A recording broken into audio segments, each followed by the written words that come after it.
Hello guys, you see this system right here?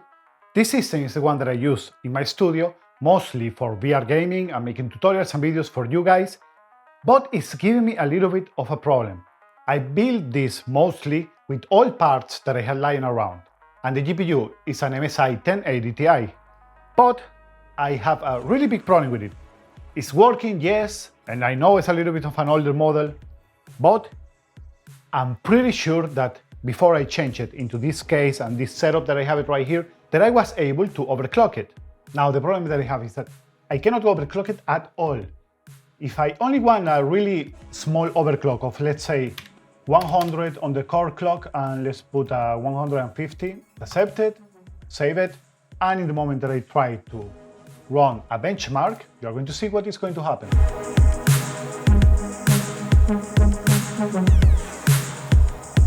Right there. Did you guys see it?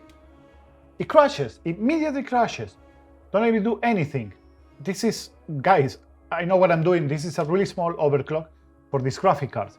So I was thinking, one thing that I didn't have in the system before that was the PCIe card riser.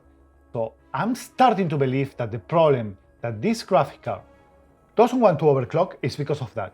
So I want to take it out and make the test one more time. Let me turn off the system. Now this system, like I said before, is a little bit older.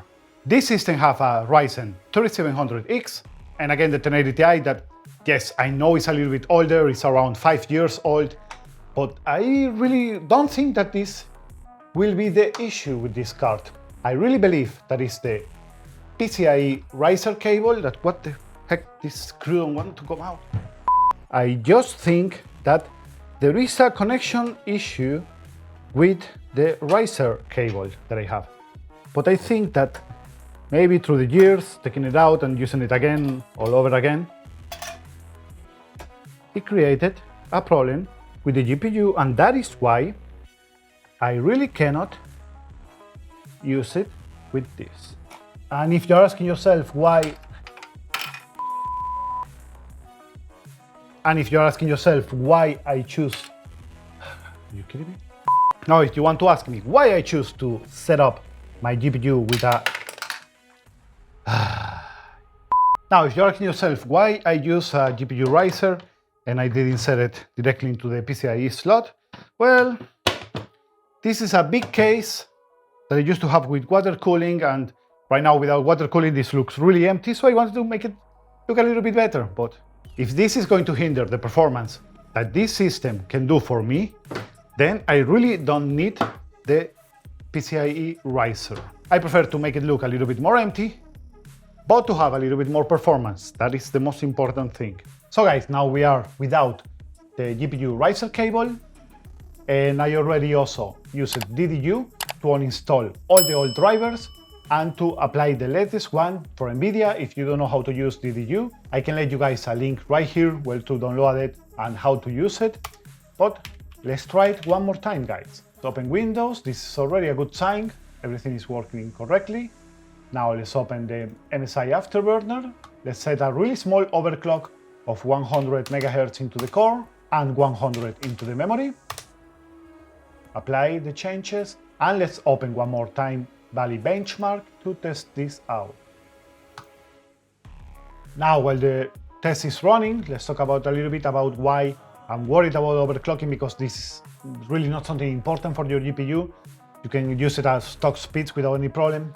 But what I wanted to do is, because I really use this system mostly for VR gaming, as I said before, and making videos for you guys, I want to use it a little bit longer. And for newer games, I'm having a little bit of a problem, low FPS, so I want to take a little bit more power out of it. Now, for the moment it's in crashing. This is a good sign.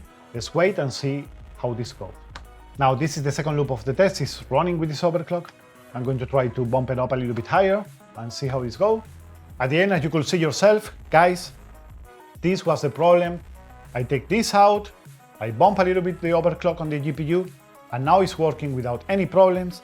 I don't know why this was the problem. Maybe because it's a little bit of an older riser cable. But anyway, guys, this is something that can happen to you guys, so you know how to fix it.